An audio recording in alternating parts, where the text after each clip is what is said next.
Son birkaç yıldır, korku türünde artan bir eğilim, kamu malı haline gelen popüler eğlence parçalarını korkutma yönünde oldu. Bu yıl, çizgi film karakteri kamu malı haline geldikten sadece 2 ay sonra vizyona giren Popeyes Revanche'ı gördük. Ayrıca yakın zamanda The Mean One ile The Grinch'ten uyarlanan korku filmlerini ve en ünlüsü, sinematik Poohniverse'e yol açan Winnie the Pooh, Blood and Honey'i gördük.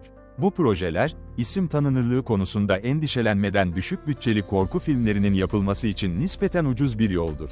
Ayrıca, çoğu zaman tembeldirler, ilhamsızdırlar ve iddia ettikleri konuyla neredeyse hiçbir ilgileri yoktur.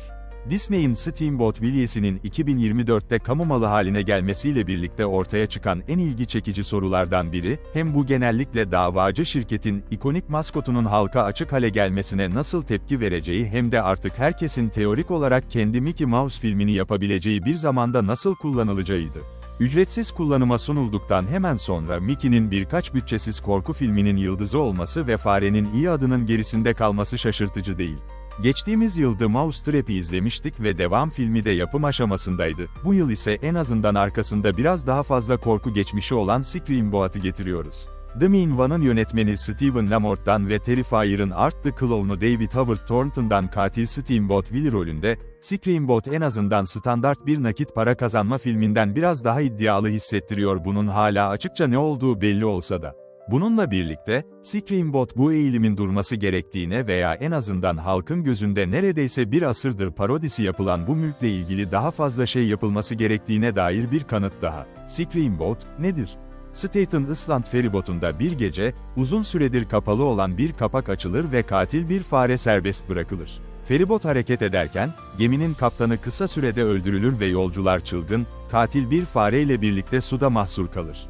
Gemidekiler arasında Selena Ellison Pittle, umutlu bir moda tasarımcısı, gemide çalışan ve Selena'dan hoşlanan Pete Jesse Posey ve her biri şüpheli bir şekilde Disney prenseslerine benzeyen, doğum günlerinden birini kutlayan bir grup sarhoş kadın vardır. Bu yolcular karaya geri dönmenin bir yolunu bulmak zorundayken, bu fare kargaşa yaratır, elektriği keser ve bu insan grubunu öldürmeye başlar. Screamboat tam olarak ne olduğunu biliyor ve izleyicilerine son derece açık referanslarla sürekli başını sallıyor.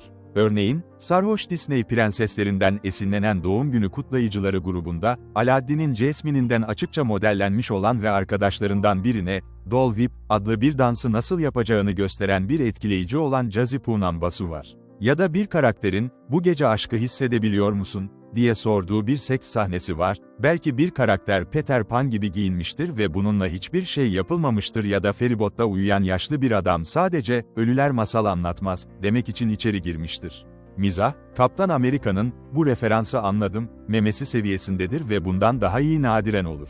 Screamboat, sadece para kazanmaktan daha fazlasını yapmaya çalışıyor. Ama sonuçta başarısız oluyor. Ama Screamboat en azından zaman zaman dener, başarılı olmasa bile. Filmin çok geç bir noktasında, Steamboat Willie olarak bilinen bu farenin geçmişine ve arkadaşı Walter'la ama herkes ona Walt derdi olan kökenlerine bir göz atıyoruz ve bu animasyonlu bir sekans aracılığıyla anlatılıyor.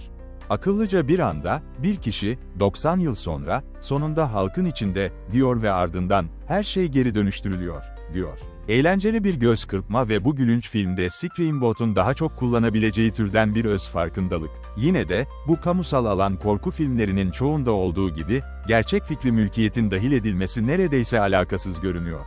Bu, bir katilin serbest dolaştığı bir feribotta mahsur kalan bir grup insanla ilgili olabilecek ve Mickey veya Disney ile kesinlikle hiçbir ilgisi olmayan bir film mi? Kesinlikle. Bu, insanların yalnızca pazarlama amaçlı olarak ortaya atılan Disney ile olan o ince bağlantı nedeniyle ilgi duyacağı çok temel bir kavramdır. Lamort ve Matthew Garcia'dan tarafından yazılmıştır.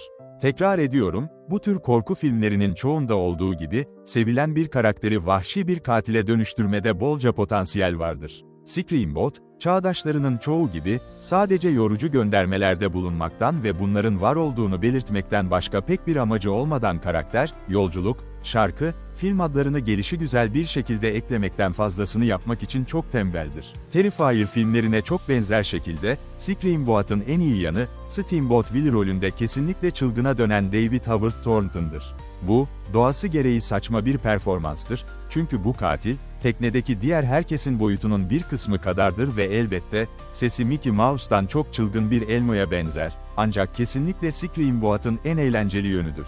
Thornton'ın Neşeli Cinayetleri gibi modern bir korku filmini iyileştirebilecek çok az şey vardır ve bu kesinlikle burada da geçerlidir. Mickey Mouse muhtemelen bu kamusal alan korku filmleri trendine giren en büyük isim olsa da, Screambot ayrıca marka ne kadar büyük olursa olsun, bu projelerin sadece isim tanınırlığı ve başka pek bir şey için gitmediğini kanıtlıyor. Tekrar ediyorum, sorun şu ki bu tür filmler tembel hissettiriyor ve konseptleriyle çok daha fazlasını yapabilirlerdi ve Screambot bunu uysal göndermelerle, izleyiciye göz kırpmalarla ve absürt şiddetle engellemeye çalışırken, kendini ayakta tutamıyor. Mickey Mouse'un bu versiyonu artık kamusal alanda olduğuna göre, bu tür filmler için yepyeni bir olasılıklar dünyası olmalı, ancak bunun yerine Screambot temel gerekliliklerin peşinden gidiyor ve tüm olasılıklarını serbest bırakıyor. Screambot 2 Nisan'da sinemalara geliyor. Emre Kutlu Screambot'a 10 üzerinden 3 veriyor.